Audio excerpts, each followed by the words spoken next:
Marami ang nagkakasakit ngayon sa iba't ibang uri ng cancer, pangunahing dahilan kaya ito nakukuha ay sa pagkain. Kaya kung gusto mong maiwasan ang sakit na cancer, ay iwasan mong kumain o limitahan ang mga pagkain ito. Una, processed foods, tulad ng hotdog, longganisa, bacon, at ang mga pagkain ito ay may sangkap na sodium nitrate, isang preservative na pwedeng makasama kapag ito ay kinain. Pangalawa, soft drinks. Ang soft drinks ay may mataas na sugar content at ito ay nagpapakain sa cancer cells.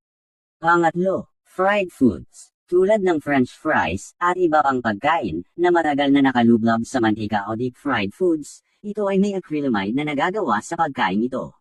Ang sobrang acrylamide sa katawan ay pwedeng magdulot ng cancer at makasira sa mga selula. Pang-apat, taba ng baboy at baka. Ang pagkain ng taba ay pwedeng magdulot ng breast cancer, prostate cancer at colon cancer.